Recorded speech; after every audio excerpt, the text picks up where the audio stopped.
Agora a entrevista do dia com Denise Campos de Toledo. E vamos falar sobre as dificuldades para a retomada do crescimento mais vigoroso da economia. Eu converso agora com Roberto Macedo, que é economista da FEA-USP, ex-secretário de Política Econômica e ex-presidente do IPEA. Roberto, boa noite. Boa noite, Denise. Muito grato pelo convite aqui. Saúde dos telespectadores. E vamos falar dessas dificuldades, né? Nós tivemos aí nos últimos dias a divulgação pelo IBGE dos dados do comércio, hoje do setor de serviços, os dois com queda no mês de dezembro. E a indústria já tinha mostrado uma dificuldade. A indústria que fechou o ano com queda mesmo da produção, pelo menos serviços e o comércio ainda tiveram uma performance positiva no ano, né? E nós temos projeções melhores para este ano, mas com uma certa dúvida, incerteza. Eu queria saber como é que o senhor vê essa condição de retomada do crescimento agora. Olha, nós estamos numa situação muito difícil, coberta também por muitas incertezas, né? E também as chamadas fake news, né? No final do ano passado houve muita euforia aí com dados de comércio divulgados por algumas entidades aí do setor, mas saíram agora as estatísticas que mostraram até uma variação negativa, né? Que o comércio ele é meio maroto também, isso é que tem muita importação, né? Então que não se reflete necessariamente no crescimento do PIB, né? Mas dezembro mesmo teve uma pequena queda na venda, né? Que é o mês de Natal, que tradicionalmente, né? Por isso que eu falo que houve muitas notícias que criaram uma falsa euforia, né? E agora, o senhor acha que hoje é falsa euforia se falar no crescimento entre 2% e 2,5% para 2020? Olha, falsa euforia, não vou dizer que essas coisas de prever crescimento não são fáceis, né? Eu tenho a minha posição, certo? Eu acho que vai ser muito difícil, certo? Porque você já iniciou o ano aí com um clima ruim. Eu acho que a estatística do PIB talvez até revele um crescimento menor que o do ano passado, certo? Você olha aí para o Congresso, não estou vendo nenhuma atitude mais positiva com relação às reformas. Você tem aí esse setor do externo, aí tem a questão do coronavírus e teve também que a taxa de juros aqui acabou afastando o investimento de dólares no Brasil, né? E a indústria não se recupera. Então, eu não estou acreditando muito não, certo? Tomara que eu esteja errado, eu ficaria até feliz. Se comemora muito, por exemplo, o Brasil ter condição de ter uma inflação baixa combinada com juro baixo, e isso permitiu uma expansão forte do crédito no ano passado, mas a gente vê que em termos concretos o impacto ainda é limitado, né? É muito limitado. Você teve aí essa redução dos juros, mas essa redução ela é meio marota também, né? Porque a redução dos juros não se transmite proporcionalmente às taxas cobradas dos consumidores das empresas, né? O que elas estimulam muito é que o juro cai, aí muita gente vai para o mercado de capitais, né? E aí as empresas conseguem recursos mais baratos colocando ações ou então colocando debêntures. Isso realmente tem um efeito positivo. Mas fica nisso aí. Eu sou muito crítica aqui do sistema financeiro, porque eu acho que eles cobram taxas de juros muito altas, né, dos tradicionais tomadores de empréstimo, que são os consumidores, as famílias e as pequenas e médias empresas. E aí você viu que você cai a taxa de juros, você aumenta também o lucro dos bancos, porque eles passam a captar dinheiro mais barato. O balanço geral dos bancos foi muito positivo no ano passado. Só está saindo recordes aí de taxa de lucratividade, certo? Então é muito difícil. Para você fazer a economia crescer mais, precisa ter investimento, certo?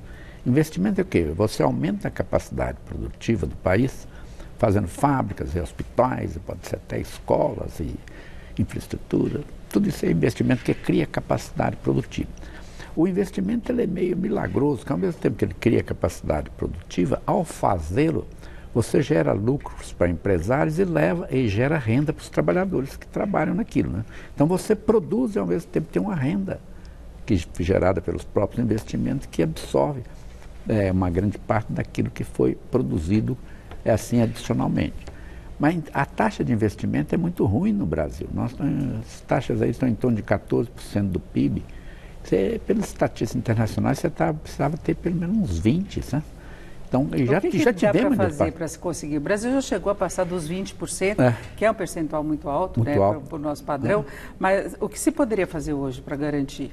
Olha, a situação depende muito das contas públicas, certo? Porque Se você observar a taxa de poupança, e tem uns estudos muito interessantes do professor Carlos Roca, que foi ligado à FIP, foi secretário da Fazenda, ele mostra que a poupança das famílias, das empresas, atinge 20% do PIB, né? Mas o governo faz uma despoupança. Como é que ele faz isso? Ele toma dinheiro emprestado no mercado, né? Então ele pega o dinheiro, você poupa, você põe na aplicação em renda fixa, que é lá estreada em títulos do governo. Fica lá com ele. Aí cai na mão do governo, ele não investe, certo? Ele pega aquela, eu chamo de despoupança, né?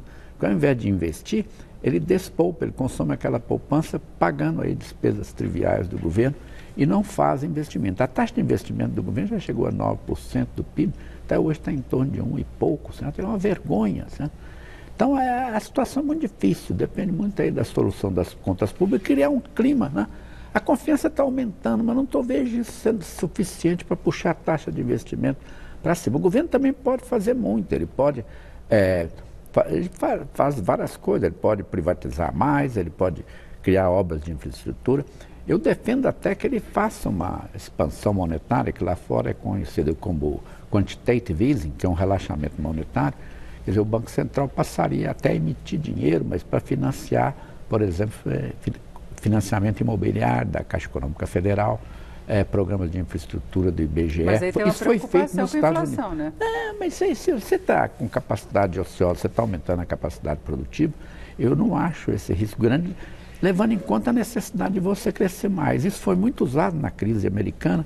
O Banco Central Europeu adotou isso em 2012 e recentemente, no ano passado, ele voltou a adotar essa coisa. Recentemente, um ex-presidente do Banco Central americano, que aplicou o quantitative easing, ele defende a coisa. Aqui no Brasil não querem fazer inovações. Você acha que é um pouco de timidez aí da política monetária. Já que você não pode usar a política fiscal, você tem que usar a monetária. Mas tem muita cobrança em cima do governo em torno do ajuste das contas públicas. Se ele induzir o crescimento gastando além do que ele desse processo, é complicado. Não, mas aí seria uma coisa monetária, não entra no orçamento, certo? Você emite dinheiro para financiar empreendimento. Você não pode, como se fizer lá fora um pouco disso, emitir dinheiro para comprar títulos do governo. Você tem que emitir para fazer financiamento imobiliário, né? Então, estou achando difícil, certo? Chegar aos 2,3%. Torço para estar errado. Eu não tenho vergonha de cometer erros. No ano passado houve muita comemoração, exatamente pela economia estar crescendo um pouco mais, sem a participação do governo, né? Que se falava agora é iniciativa privada, é o consumo, mas ainda está muito calcado no consumo, né? Uma coisa que você pode perceber também, você continua aí com esse valor perto de 11 milhões de desempregados, né? Você não tem oportunidades para a juventude. Essa é a situação mais grave que eu vejo, é o efeito sobre a juventude. Eu tive a felicidade que você, diz o filósofo o espanhol Ortega y Gasset, você é as circunstâncias. Né?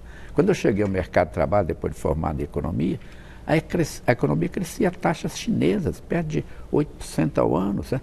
Então ninguém na classe que eu pertencia discutia emprego. Eu nunca pedi emprego, eu me ofereci empregos. Né? Então eram oportunidades. Hoje você pega aí, e houve aquilo que o professor José Pastor chama de ascensão social. Os filhos chegaram a um estado social superior ao dos pais. Agora, o próprio Zé Pastor entendi que está acontecendo o inverso. Eu, mesmo no círculo que eu atuo, a gente percebe que os nossos filhos, os filhos dos meus colegas, estão tendo dificuldade de encontrar oportunidades equivalentes às dos pais tiveram. E aí o pai tem que sustentar mais tempo, né? Tem um descenso social, ao invés de uma ascensão. Bom, o governo pensou, a equipe econômica, naquele contratação verde e amarelo, você acha que pode ser uma alternativa? Não, aquilo tinha um problema, né? Que você financiar aquilo com o seguro-desemprego. Redução de encargos. Aquela dali eu acho que é falta de sensibilidade. E tem uma precariedade maior. De qualquer forma, a discussão foi prorrogada, né? O Congresso não chegou a uma conclusão em relação a isso. Agora, mesmo do ponto de vista fiscal, que é um ponto que eu estava ressaltando, há dúvidas com relação à possibilidade do governo dar continuidade a esse ajuste sem maiores dificuldades. Tem problema com o Congresso, as emendas parlamentares que tiram mais de manobra no orçamento, há preocupações com o cumprimento de teto de gastos no ano que vem, principalmente. Então... Não, o cenário está muito certo. Acho que vai depender muito do Congresso. Note que ele tomou uma atitude com relação à reforma da Previdência que foi muito boa, porque o presidente não se empenhou muito naquilo, o Paulo Guedes se empenhou. Então, eu ainda tenho alguma esperança no Congresso que crie juízo, né?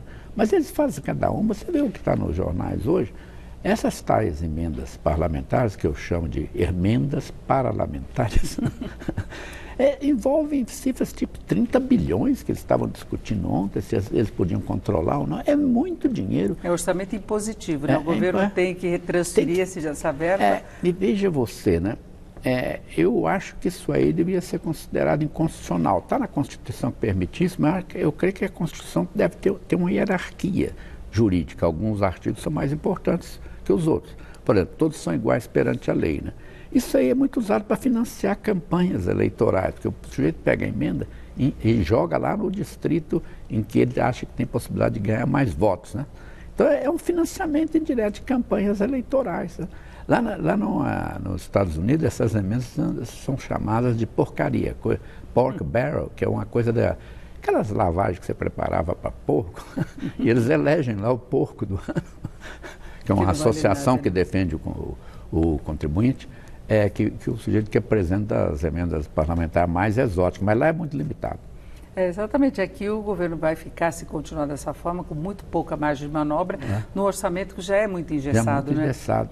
Não, é muito difícil a situação, certo? Eu já estive no governo em Brasília, lá é muito difícil de operar por causa função dos interesses envolvidos, né? Os parlamentares, eles estão muito preocupados com sua clientela política, quando não com seus próprios interesses, né? E não pensam no bem comum. Eu acho que é um comportamento aético, essa é a minha definição de ética, né? Você não pensar no bem comum e estão lá os interesses de grupos, há muita pressão do funcionário público. Eu lembro, quando eu ia no Congresso negociar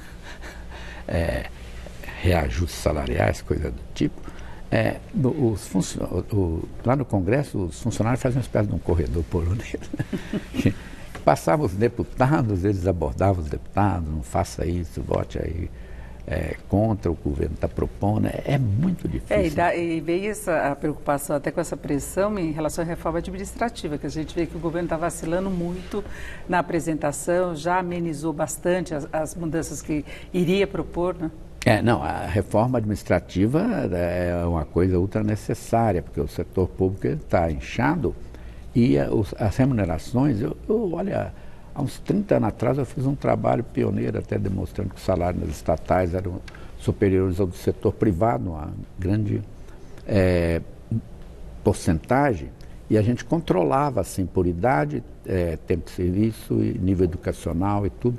Então o pessoal do setor público recebia muito mais. Recentemente tem estudos que dizem que o diferencial, em alguns casos, costuma ser de 100%, né? Quer dizer, se fosse com as suas características trabalhar no setor privado, você ganharia metade. Boa parte das categorias aí do funcionalismo até reclama que recebe muito pouco, quem trabalha na saúde. Agora, quando se pega o bolo todo, tem muito privilégio. Não, tem as elites, né? Em particular o setor, o poder judiciário, você também tem no Congresso, tem determinadas categorias que têm uma influência política muito forte. Lá no Congresso tem os partidos, mas tem as bancadas disso, daquilo, e tem a bancada do servidor. Então, a retomada de um crescimento mais firme vai continuar sendo um grande desafio, é isso? Mas a gente não pode também abandonar a luta, certo? Eu defendo, inclusive, o que está faltando aqui no Brasil, na minha opinião, é um caminho, uma direção, né? Porque o presidente não toma partido, você teria que ter um plano estratégico envolvendo vários aspectos de tecnologia, produtividade, como aumentar investimentos e tudo, educação, e criar um plano para o país, certo? Então aqui você está meio sem direção, você fica só falando em reforma, certo? A sociedade não sabe o que é isso, certo? Você precisava criar uma meta, que nem você ir para a Olimpíada, fala, não, nós vamos saltar mais alto, né? E isso tem que pensar assim psicologicamente em termos econômicos. Eu conversei aqui com o Roberto Macedo, que é economista da FEA-USP, ex-secretário de Política Econômica e ex-presidente do IPEA. Então, Roberto, muito obrigado, uma boa noite. Eu que agradeço o convite e a atenção dos telespectadores. Luciana.